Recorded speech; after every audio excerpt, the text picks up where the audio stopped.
PBNU mengambil alih pelaksanaan Kongres Jatman.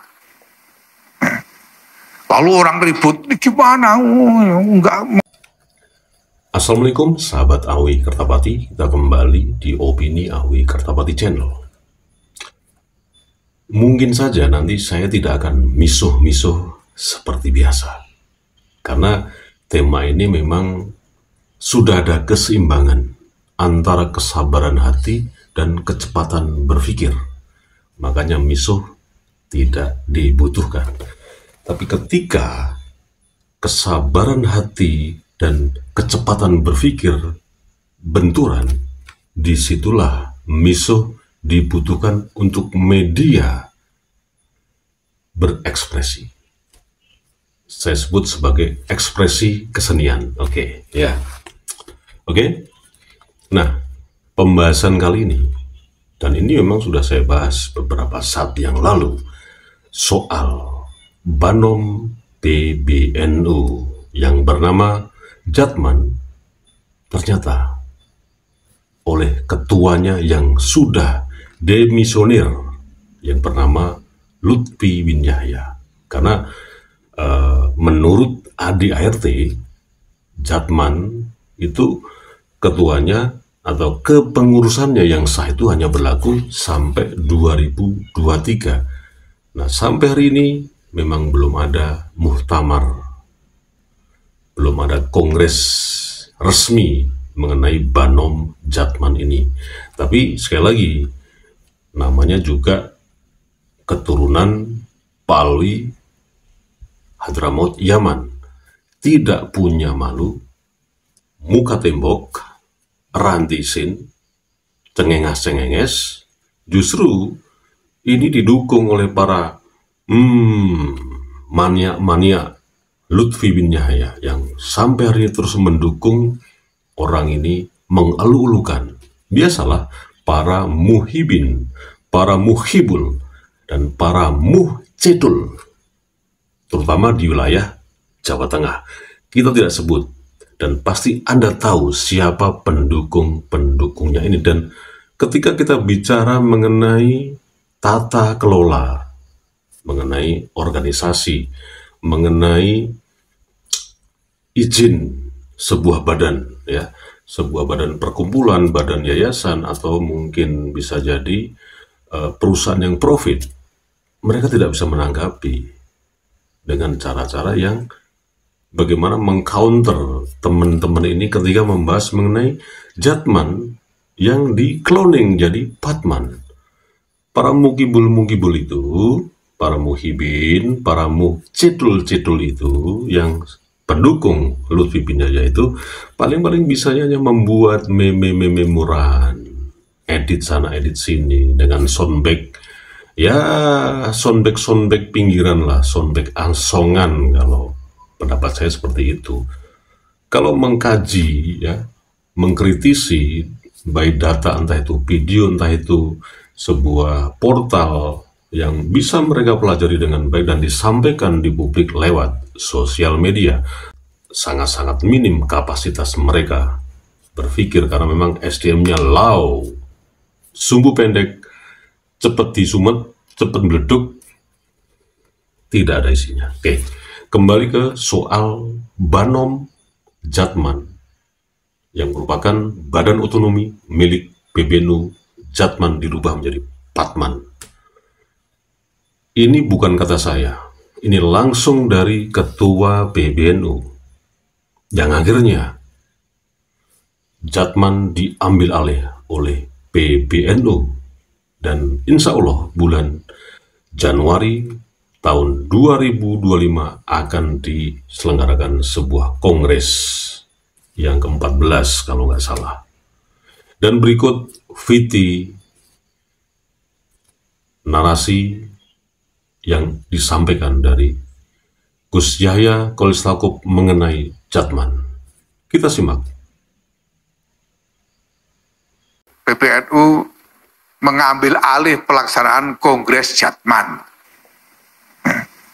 Lalu orang ribut, ini gimana? Enggak menghormati orang tua. Bukan begitu. Ini karena soal koherensi organisasi. Gitu.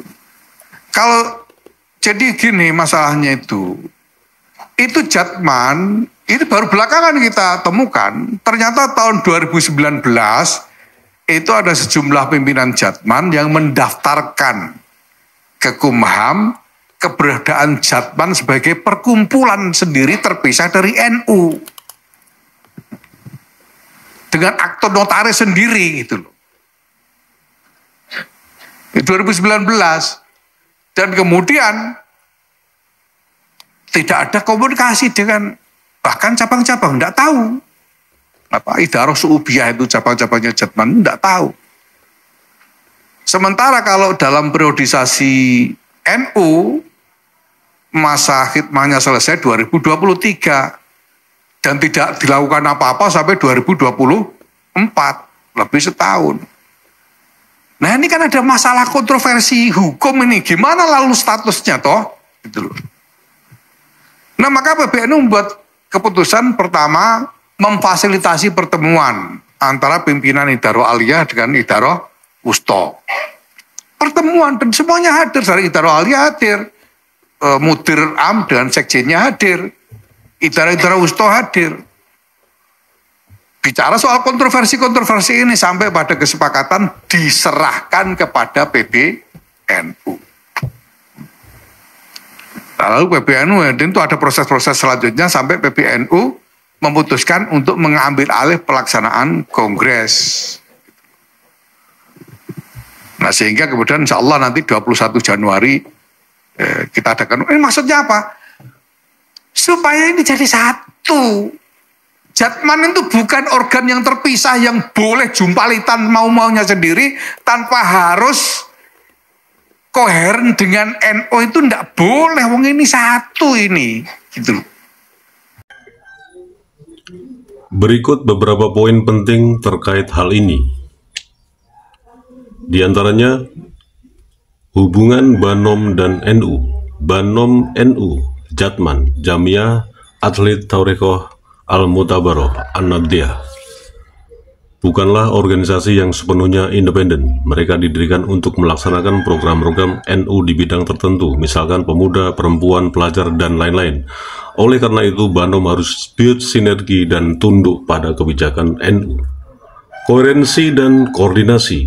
Penting adanya komunikasi dan koordinasi yang baik antara Banom dan NU. Hal ini dapat memastikan bahwa kegiatan Banom Jatman sejalan dengan visi dan misi NU. Ketidakkoherenan dapat menimbulkan masalah dan konflik internal. Potensi sanksi. Jika Ketua Banom Jatman dimisioner Lutfi bin Yahya terbukti melanggar ADRT NU atau bertindak di luar kebijakan organisasi, maka NU berhak memberikan sanksi. Jenis sanksi dapat bervariasi tergantung tingkat pelanggarannya. Jenis-jenis sanksi yang mungkin diberikan. Meskipun tidak ada aturan yang secara eksplisit menyebutkan jenis sanksi secara rinci dalam konteks ini, berdasarkan prinsip-prinsip organisasi dan informasi yang tersedia, beberapa kemungkinan sanksi yang dapat diberikan kepada Ketua Banom yang bertindak tidak sesuai dengan aturan. Di antaranya, teguran lisan atau tertulis. Ini merupakan sanksi yang paling ringan diberikan jika pelanggaran yang dilakukan tidak terlalu berat. Pemberhentian sementara, skorsing. Ketua Banom dapat diberhentikan sementara dari jabatannya atau jangka waktu tertentu sambil menunggu proses-proses investigasi lebih lanjut. Pemberhentian tetap, pemecatan. Jika pelanggaran yang dilakukan tergolong berat dan merugikan organisasi, Ketua Banom dapat diberhentikan secara permanen dari jabatannya. Pembekuan Banom. Dalam kasus yang sangat ekstrim di mana Banom secara keseluruhan dianggap telah menyimpang dari tujuan awal, NU dapat membukukan kegiatan Banom tersebut. Kita kembalikan lagi kepada netizen.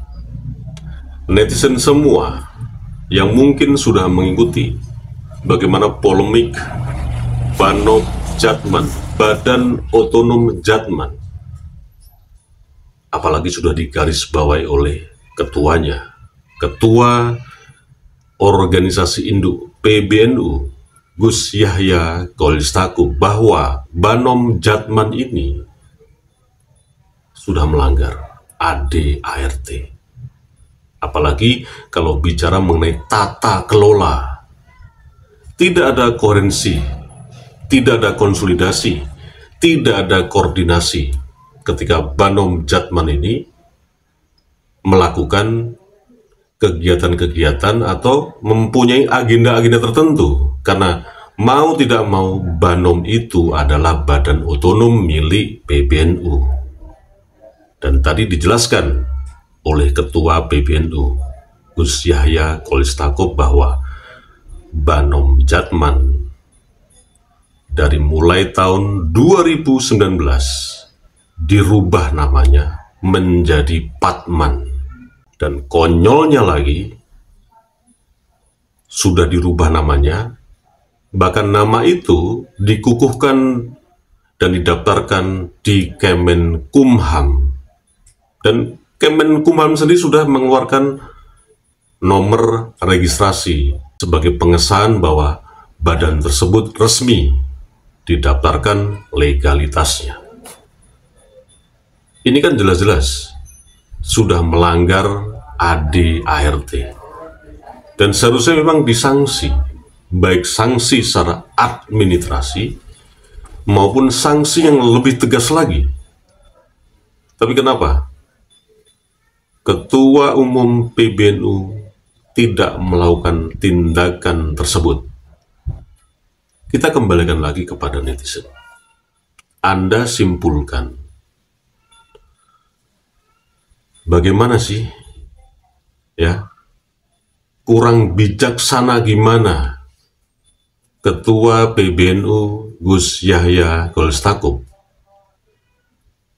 ketika melihat Ketua Banom Jatman ini memang sudah ugal-ugalan, sudah kurang ajar, tidak punya etika dalam berorganisasi, dan seharusnya memang ditindak tegas.